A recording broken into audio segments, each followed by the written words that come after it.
Middle east में जारी तनाव के बीच दुनिया के सबसे अहम समुद्री रास्तों में से एक स्ट्रेट ऑफ हॉर्मुज़ को लेकर एक बड़ी अपडेट सामने आई है। खबर ये है कि ईरान ने साफ कहा है कि भारत, चीन, रूस, इराक और पाकिस्तान जैसे दोस्त देशों के जहाज सुरक्षित रूप से इस रास्ते से गुजर सकते हैं।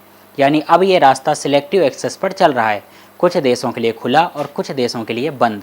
ईरान के विदेश मंत्री अब्बास अरागची ने 25 मार्च को साफ कहा कि भारत, चीन, रूस, इराक और पाकिस्तान जैसे दोस्त देशों के जहाज सुरक्षित रूप से इस रास्ते से गुजर सकते हैं, लेकिन जो देश ईरान के खिलाफ हैं या उनके सहयोगी हैं उनके लिए ये मार्ग बंद कर दिया गया है। यानी साफ शब्दों में कहें तो हॉर्मुज़ पूरी तरह से ब्लॉक नहीं है, लेकिन अब ये कंट्रोल मोड में है।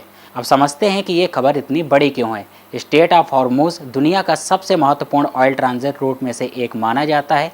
दुनिया का करीब 20% तेल और गैस इसी रास्ते से गुजरता है।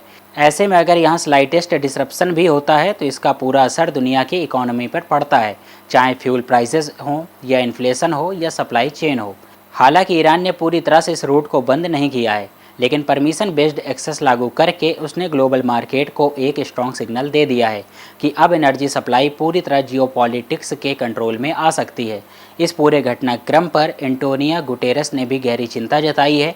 उन्होंने कहा कि हॉर्मुज़ में इस तरह की स्थिति का असर सिर्फ तेल तक सीमित नहीं रहेगा, बल्कि गैस और फर्टिलाइज़र सप्लाई भी प्रभावित हो सकती हैं। इसका सीधा असर एग्रीकल्चर सेक्टर पर पड़ेगा, खासकर उस समय जब कई देशों में बुआई का सीजन चल रहा है। गुटेरस ने साफ कहा कि अगर ये संकट लंबा चला तो फूड सिक्योरिटी भी खतरे में पड़ सकती है। उन्होंने सोशल मीडिया प्लेटफॉर्म एक्स पर पोस्ट कर ये भी कहा कि अब युद्ध को खत्म करना ही एकमात्र समाधान है। इसके साथ ही उन्होंने अमेरिका और इजराइल को सीधा संदेश दिया कि अब युद्ध रोकने का समय आ गया है। वहीं ईरान से भी अपील की है कि वो उन पड़ोसी देशों पर हमला बंद करे जो इस युद्ध में शामिल बिल्कुल नहीं हैं। अब बात करते हैं सबसे अहम जियोपॉलिटिकल मोड की। ईरान ने अमेरिका समर्थित 15 पॉइंट शांति प्रस्ताव को खारिज कर दिया है। इसका मतलब साफ है कि फिलहाल युद्ध खत्म होने के जैसे संकेत नहीं दिखा रहा। ईरान का कहना है कि जंग सिर्फ उनकी शर्तों पर ही खत्म होगी, जो ये दिखाता है कि वो दबाव में आने को तैयार नहीं है। दूसरी तरफ डोनाल्ड ट्रंप ने बयान दिया कि ईरान के साथ बातचीत जारी है और डील की संभावना बनी हुई है।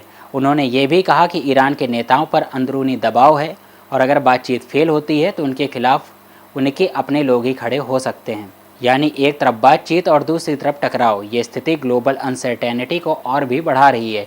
अब सबसे नया और महत्वपूर्ण अपडेट ये है कि ईरान ने हॉर्मुज़ से गुजरने के लिए नए रूल्स लागू कर दिए हैं।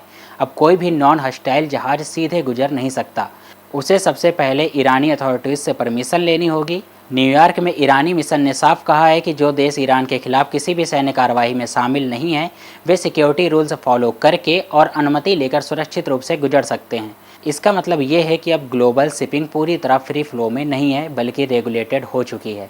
अगर इस पूरे घटनाक्रम को भारत के नज़रिए से देखें तो ये एक राहत की खबर है, क्योंकि भारत को ईरान ने फ्रेंडली कंट्री की सूची में रखा है, जिससे भारतीय जहाज़ों के लिए रास्ता खुला रहेगा। लेकिन इसका मतलब ये बिल्कुल नहीं है कि भारत पूरी तरह सुरक्षित है, क्योंकि अगर ग्लोबल ऑयल सप्लाई प्रभावित होती है तो इनडायरेक्टली इम्पैक्ट भारत पर भी पड़ेगा, जैसे फ्यूल प्राइसेस में बढ़ोतरी, इंपोर्ट कॉस्ट में इजाफा और इन्फ्लेशन पर दबाव। कुल मिलाकर ये स्थिति बेहद संवेदनशील है। हॉर्मुज़ पूरी तरह बंद नहीं है, लेकिन जिस तरह से इसे कंट्रोल किया जा रहा है वह ग्लोबल इकोनॉमी के लिए एक वार्निंग सिग्नल है। अगर तनाव और ज़्यादा बढ़ता है तो इसका असर सिर्फ मिडिल ईस्ट तक सीमित नहीं रहेगा, बल्कि पूरी दुनिया की अर्थव्यवस्था, एनर्जी सिक्योरिटी और फूड सप्लाई तक पहुँच सकता है। फिलहाल सबसे बड़ी बात यही है कि पार्शियल ब्लॉकेड है, फुल शटडाउन नहीं, लेकिन इसका इम्पैक्ट फुल क्राइसिस जैसा हो सकता है। इसी खबर के साथ मैं धीरेन्द्र सिंह और आप देख रहे हैं न्यूज़ टाइम नेशन। अगर ये वीडियो आप यूट्यूब पर देख रहे हैं तो चैनल को सब्सक्राइब कीजिएगा, और अगर ये वीडियो फेसबुक या इंस्टाग्राम पर देख रहे हैं तो हमारे पेजेस को फॉलो जरूर कीजिएगा। सब्सक्राइब करें आपका अपना चैनल न्यूज़ टाइम नेशन, और हर खबर सबसे पहले पाने के लिए बेल आइकॉन जरूर दबाएं। और हाँ, खबरें पसंद आ जाएं तो लाइक और शेयर करना ना भूलें।